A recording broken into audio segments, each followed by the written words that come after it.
ओम सद्गुरू ओम. तर ॲक्च्युली माझं नाव निरंजन अजित दांडेकर.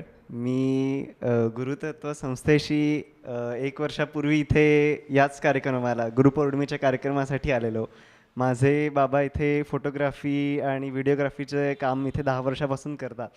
तर म्हणजे ह्याचं इथे यायचं कारण असं होतं की जेव्हा मी मागच्या वर्षी आत्ता ॲक्च्युली बी.कॉममध्ये मी फर्स्ट इयर सेकंड इयरला आहे. मागच्या वर्षी मी जेव्हा माझी 12वी झाली, तर तेव्हा आमच्या जनरेशन पुढे एक सगळ्यात मोठा आत्ताचा क्रायसिस आहे की ओव्हर इन्फॉर्मेशन. म्हणजे आमच्यासाठी यूट्यूब असेल, इंस्टाग्राम असेल किंवा कुठलंही सोशल मीडिया असेल, तर त्याच्यावरून एवढी माहिती मिळते की कन्फ्यूज होतं माणूस की आयुष्यामध्ये काय करायचं आहे आपल्याला किंवा काय केलं पाहिजे, काय नाही केलं पाहिजे ॲज अ करिअरच्या दृष्टीने. तर मी त्यावेळेस फार ओव्हर थिंकिंग करायचो की आपल्या लाईक करिअर कसं होईल, एवढी कॉम्पिटिशन आहे. मग आमच्या लाईक कॉमर्सच्या फील्डमध्ये सी ए आहे, सी एस आहे, सी एफ ए आहे, अशा सगळ्या गोष्टी त्यावेळेस माझ्या डोक्यात होत्या की अरे कसं होईल किंवा कशा पद्धतीने आपलं करिअर होईल. तर त्यावेळेस मी इथे आलेलो आणि माझे तेव्हा असं एक लाईक मनामध्ये अवस्था होती की कसं लाईक आपलं हे होईल, एक करिअर कसं बिल्ड होईल. थोडा मी कन्फ्यूज होतो कारण एवढे ऑप्शन्स समोर होते आणि मला माहीत नव्हतं की ॲक्च्युली मला काय करायचं आहे. तर त्यावेळेस मी आलो इथे, शेवटचे कार्यक्रम संपला, महाराजांपुढे लाईक नमस्कार केला, आशीर्वाद घेतला. तेव्हा त्यांनी एकच म्हटलं की सर्व गोष्टी छान होतील, तू काळजी नको करूस. तर आणि तसंच होत गेलं. मी ॲक्च्युली आत्ता 19 वर्षाचा आहे आणि मी म्युच्युअल फंड डिस्ट्रीब्युटर आहे आणि इन्शुरन्स ॲडवायझर आहे. आता हे माझ्या आयुष्यामध्ये ही गोष्ट कशी आली ती म्हणजे मागच्या वर्षी हाच कार्यक्रम जूनमध्ये झालेला होता.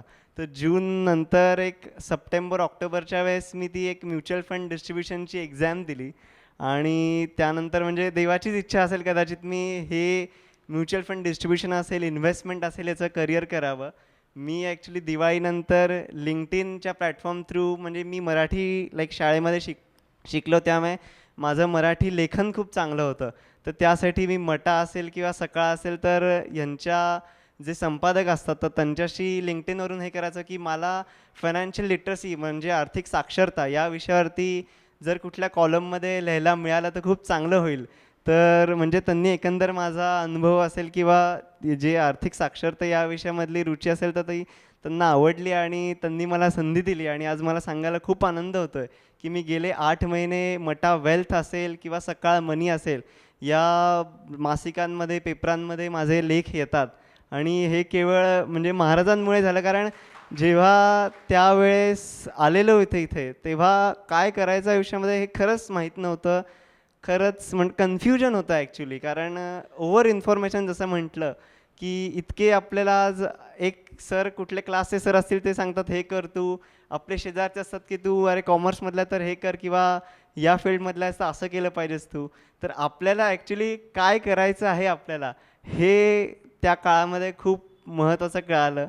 त्यामुळे म्हणजे मी हेच सांगेन की इथे आल्यावर जे ओंकार साधना आहे इथली, तर त्याच्यानी म्हणजे आमच्या पिढीला एक हे आहे की ज्या म्हणजे माझ्या बाबांच्या वेळेस किंवा माझ्या आजोबांच्या वेळेस ज्या गोष्टी एवढी कॉम्पिटिशन नव्हती जी आमच्या वेळेस आज आहे, तर त्याच्यासाठी मेडिटेशन, ओंकार साधना आहे ती आपण म्हणजे ॲटलिस्ट दिवसातून एकदा तरी 10 मिनटं असेल, 15 मिनटं असेल केली पाहिजे आणि देवाचे आभार मानले पाहिजेत की आपल्याला एवढं चांगलं जीवन त्यांनी दिलं आहे.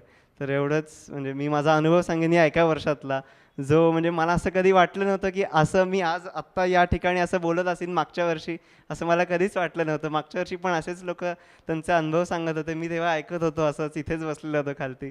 पण म्हणजे म्हणतो ना लाईफ चेंज होते, तसं झालं या एका वर्षामध्ये. थँक्यू.